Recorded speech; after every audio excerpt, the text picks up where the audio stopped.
Bueno, les voy a terminar de decir esta parte del diagnóstico que ya no pude exponerla porque se me fue el internet y también la señal, entonces no pude entrar ni siquiera con mis datos y que Alexis y Adri me ayudaron a exponer, pero bueno, de todos modos se las vengo a decir aquí como por si les llega a ayudar. Igual también ya la doctora comentó algo al final de la clase, pero bueno, de todos modos se los mando para que no, como que, pues sí, no quede, ¿no? Por si las dudas y por si les llega a ayudar. Entonces, básicamente el diagnóstico de la cardiopatía isquémica y más que nada en la parte de ya diagnosticar un infarto y todo eso, pues se va a hacer, o va a ser una parte muy importante. De hecho, me acuerdo mucho que yo una vez le pregunté a la doctora Romina, que yo creo que muchos la conocemos de ahí de urgencias, de ahí del Hospital General. Bueno, ella me preguntaba que quién creía yo que eran las personas más importantes al momento de saber cómo le iba a ir a un paciente con un infarto, si bien o mal. Y uno pues puede pensar que son las personas que lo reperfunden o que ya lo tratan en el hospital y todo eso. Y me dijo que no, que realmente son los médicos generales, es el primer eslabón o la pieza más importante en determinar cómo le va a ir a un paciente, si bien o mal, porque estos son los que son como el primer contacto que va a tener con este paciente y son los que deben de determinar si este paciente realmente tiene un infarto y pues poder seguir como los siguientes pasos, ¿no? Dependiendo de cómo esté este paciente, ¿no? Entonces, un médico general, que al final de cuentas para eso nos estamos preparando nosotros, tiene 10 minutos para poder diagnosticar si este paciente tiene o no un infarto. Y el diagnóstico se va a hacer principalmente por dos cosas, por el electrocardiograma y por las troponinas.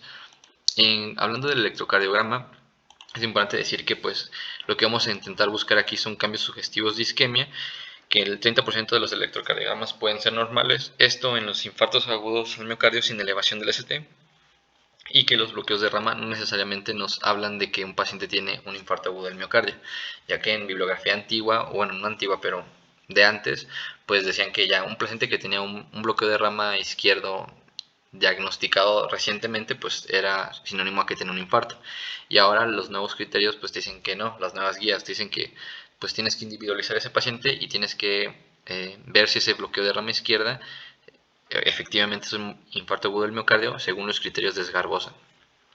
Hablando acerca de las troponinas, pues estas, para considerarlas positivas, debemos de tener una elevación por arriba del percentil 99. De hecho, esto forma parte de la definición, de la cuarta definición universal de infarto que hizo la Guía Europea de Cardiología. Y pues estas se recomiendan que se midan una vez que te llega el paciente a las 0 y a la 1 horas, porque te llega el paciente se las debes de medir y luego una hora después se las debes de volver a medir para saber realmente si se están aumentando todavía más o no. Como ya dijo la doctora, pues hay unas troponinas que son más específicas, otras que son menos, y que pues bueno, también las troponinas que son más específicas son las T y la I, y que pues se pueden elevar también por otras situaciones, entonces pues son cosas que debemos de considerar al momento de que analizamos las troponinas. Ya no las voy a comentar eso porque ya lo comentó la doctora. También que la catequina sinasa MB o la CKMB, pues es posible usarla en cuando queremos valorar si un paciente se está reinfartando, ya que como lo comentó la doctora, pues las troponinas duran elevadas, me parece que es de 14 a 15 días, bueno, de 7 a 14 días más o menos. Y lo que son la CKMB, pues dura elevada un día aproximadamente.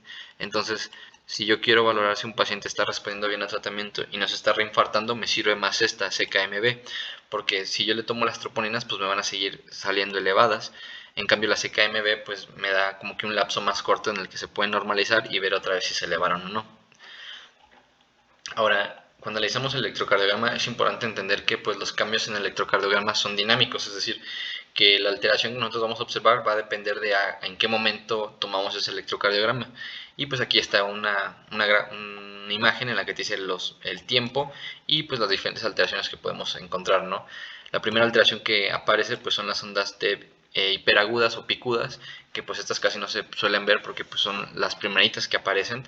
Después ya pasados unos minutos, llegadas a tal vez a una hora o así, encontramos la depresión o la elevación del ST. Después ya pasadas ya unas horas encontramos la inversión de las ondas T. Y ya algo más crónico de horas a días, pues ya encontramos las ondas Q patológicas. Y pues es importante que estas alteraciones las debemos de encontrar en dos derivaciones contiguas, siempre y cuando no sean B2 ni B3. Te dicen que no sean ni B2 ni B3 porque pues estas dos derivaciones suelen ver como que una cara muy parecida del corazón, entonces se recomienda que no se tomen esas dos como dos derivaciones contiguas. Aquí, pues antes de definirlo, tenemos que entender que hay alteraciones en partes del electrocardiograma que se asocian a isquemia, tanto en la onda Q, en la onda T y en los segmentos ST.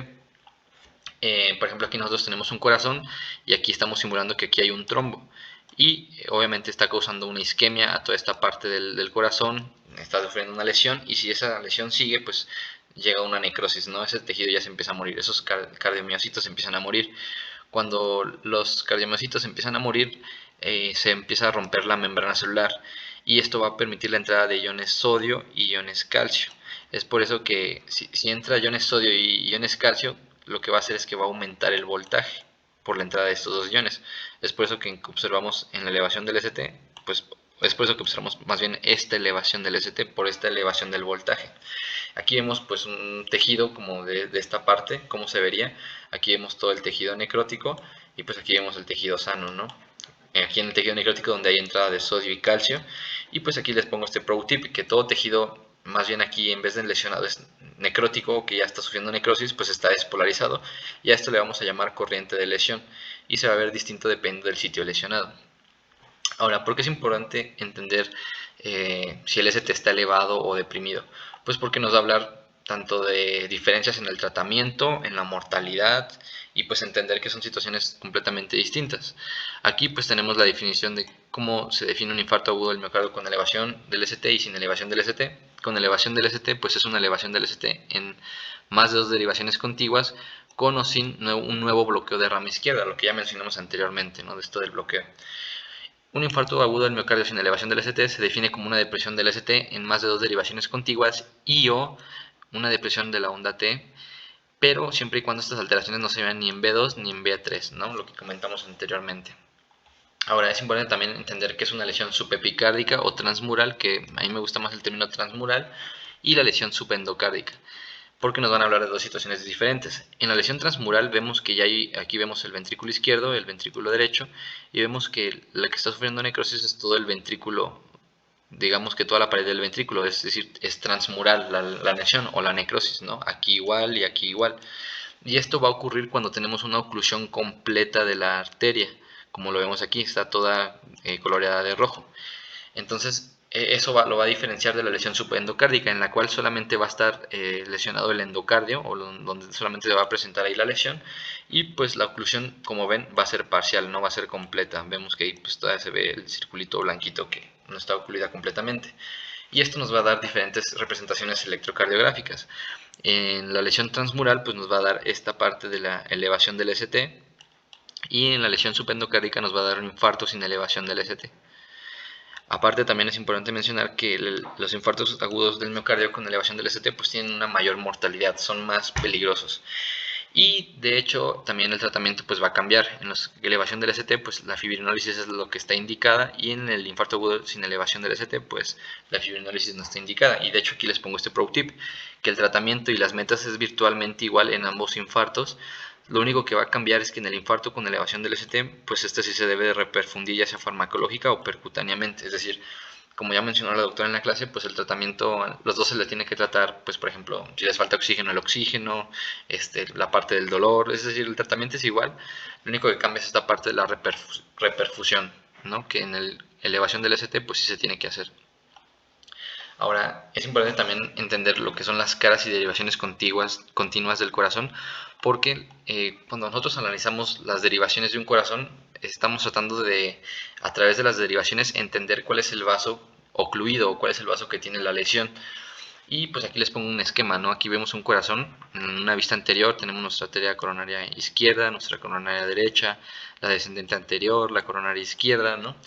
Pero si a este corazón le hiciéramos aquí un corte y lo viéramos de forma transversal, es decir, más bien le hiciéramos un corte transversal y lo viéramos de arriba, pues veríamos aquí el ventrículo izquierdo y el ventrículo derecho. Y aquí se los puse por colores para entender como qué zonas irriga cada arteria, ¿no?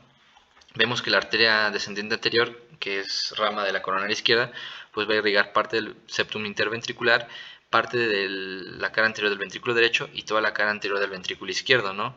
Esta, que es esta, la que está en rosita. La circunfleja izquierda, que es esta que está en azul, pues irriga toda la cara lateral del ventrículo izquierdo.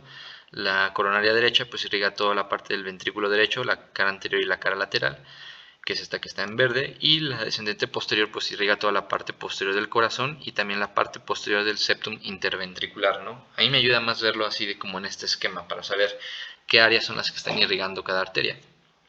Y este esquema también nos ayuda para entender cómo son o qué caras ven las derivaciones que nosotros analizamos en el electrocardiograma. La cara septal, que es esta que está aquí en naranja, que les pongo aquí, pues la van a ver las derivaciones B1 y B2 y es una zona que está irrigada por la arteria descendente anterior. La cara anterior la van a ver la derivación B3 y B4 y esta zona está irrigada por la descendente anterior, que es esta parte. La cara lateral baja va a estar vista por la derivación B5 y B6 y la alta por D1 y ABL, y esta zona va a estar irrigada por la arteria circunfleja izquierda. La cara inferior la vamos a ver a través de la derivación D2, D3 y ABF, y esta zona pues va a estar irrigada por la arteria descendente posterior y la coronaria derecha. Entonces, con esto, dependiendo de qué derivaciones veamos nosotros alterados, o sea, ya sea que observemos una elevación del ST o una depresión del ST o una onda T picuda, lo que veamos de las alteraciones que ya vimos anteriormente, vamos a poder como que dilucidar o entender cuál es la arteria o la arteria probablemente afectada y también cómo se va a llamar ese infarto agudo del miocardio, ¿no? Por ejemplo, si encontramos aquí en este caso las derivaciones B1 a B3 afectadas, que B1 a B3 pues verían la cara septal y una parte de la cara anterior, pues este infarto lo vamos a llamar infarto anteroseptal, ¿no? Y básicamente para eso nos sirven las derivadas y las derivaciones, ¿no? Y aquí es un resumen, es una tabla que viene resumido, ¿no? Dependiendo desde dónde a dónde encuentres las alteraciones en las derivadas, pues cómo se va a llamar el infarto o la localización de este infarto.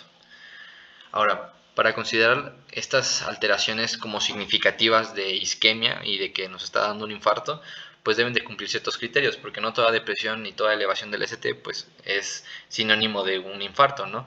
Entonces, los criterios que deben de cumplir es que en la depresión del ST, la depresión debe ser más de 0.5 milímetros bajo la línea isoeléctrica, como lo vemos aquí.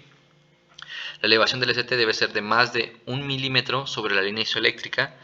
La onda T invertida, además de que sea invertida, pues debe ser simétrica, es decir, nosotros tenemos una onda T así, y si nosotros la partimos por la mitad y es simétrica, bueno, aquí no está simétrica, pero imaginemos que es simétrica, pues nos habla de un infarto, ¿no? Y pues algo más crónico, pues es la onda Q patológica, ¿no? Que tiene que ser mayor del 25% de la amplitud de todo el QRS. Supongamos que todo el QRS mide 10 cuadritos chiquitos, ¿no?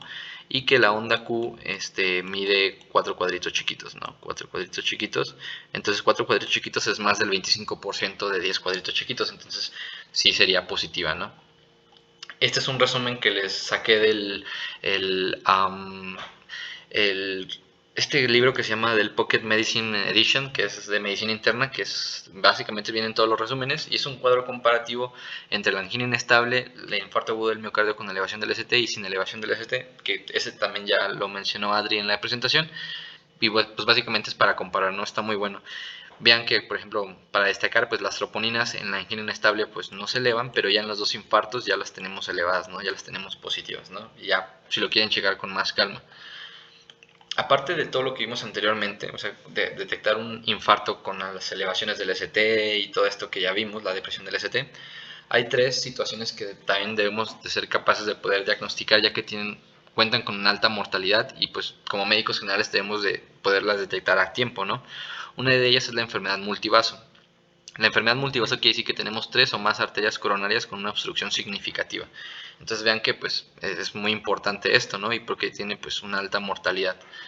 ¿Y cómo lo vamos a diagnosticar? Pues lo vamos a diagnosticar cuando tengamos una elevación del ST en ABR y en B1. Véanlo aquí, tenemos aquí ABR, elevación del ST, y en B1, que aquí también B1, aquí vemos la elevación del ST. Y en todo lo demás tenemos una depresión generalizada del ST, es decir, aquí en B5, en B6, en todo lo demás, B3, D3, D2, en todo encontramos una depresión generalizada del ST. Entonces cuando encontramos ese patrón nos habla de una enfermedad multivaso. Ahora, el infarto con elevación del ST posterior. Acá ya les había puesto yo un pro tip que cuando encontramos una depresión del ST en la cara anterior puede representar una imagen en espejo, y eso es lo que pasa en el infarto posterior. Si nosotros alguna vez tomamos un electrocardiograma a un paciente y vemos que hay una depresión aislada del ST en B1 a B3, en una de esas tres derivaciones, todo lo demás está normal, es decir, B1, por ejemplo, en este caso, ¿no? B1, B3, D1, D3, todo lo demás está normal, pero en B2 vemos que hay una depresión del ST, pues podemos pensar que es una imagen en espejo, ya que si volteamos esta derivada, pues vemos que ahora este B2 se convierte en una elevación del ST. Y como ya vimos, esta elevación del ST pues tiene una alta mortalidad.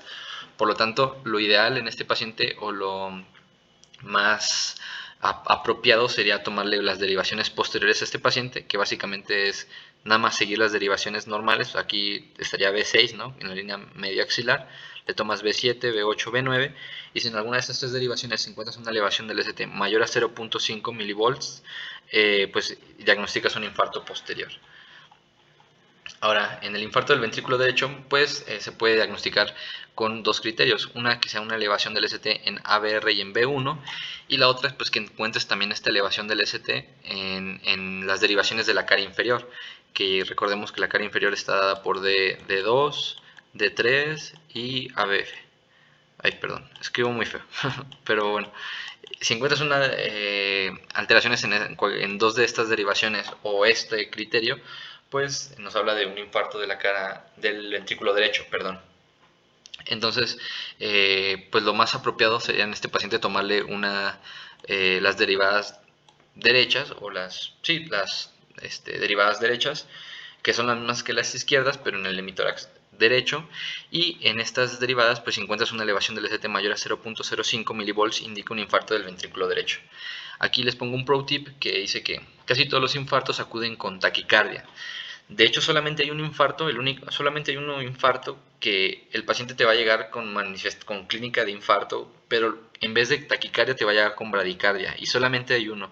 Y es cuando tenemos el problema está más que la descendente posterior, en la coronaria derecha, que sabemos que la descendente posterior es rama de la coronaria derecha.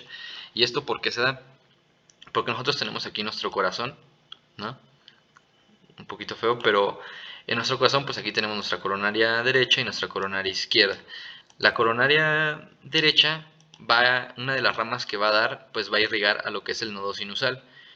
Nosotros sabemos que este nodo sinusal, ¿a cuánto trabaja? Pues trabaja de 60 a 100 impulsos por minuto, que es lo mismo que lo que da la frecuencia cardíaca, ¿no? 60 a 100 latidos por minuto.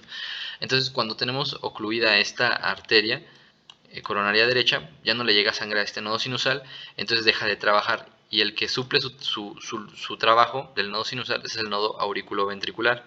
Pero este nodo auriculoventricular trabaja a un ritmo de 40 a 60 impulsos por minuto, ¿no? O latidos por minuto, como lo quieran ver.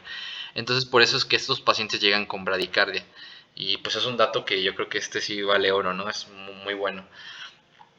Ya por último hablamos de los criterios de Esgarbosa, que estos criterios nos ayudan cuando tenemos un bloqueo de rama izquierda, y pues tenemos la duda de que si este bloqueo pues nos habla de que este paciente está teniendo un infarto o no. Y puede que para este punto a lo mejor no sepamos muy bien cómo diagnosticar un bloqueo de rama izquierda, pero entendiendo esta parte de la discordancia fisiológica, con eso ya se puede saber si este bloqueo de rama izquierda es o no un infarto, ¿no? Y básicamente lo que te dice esta discordancia fisiológica es que en un bloqueo de rama izquierda puro o fisiológico, por decirlo de alguna manera, o en un bloqueo de rama izquierda normal, si tú tienes un QRS positivo, que así se ve en un bloqueo de rama izquierda, tú esperarías encontrar un segmento ST y una onda T negativa, y viceversa. Si tú tienes un QRS negativo, tú esperarías encontrar un segmento ST y una onda T positiva. Esto es lo normal encontrar en un bloqueo de rama izquierda, pero ahora veamos los criterios. El primer criterio te dice uno o más derivaciones con una elevación del ST mayor a 1 milímetro de forma concordante. Esta parte de forma concordante quiere decir que nosotros encontramos nuestra elevación del ST, ¿no? Por ejemplo, aquí, ¿no? Tenemos nuestra elevación del ST. Entonces sabemos que es un bloqueo de rama izquierda con elevación del ST mayor a 1 milímetro. Nosotros esperaríamos que nuestro complejo QRS fuera negativo, pero encontramos que nuestro complejo QRS es positivo.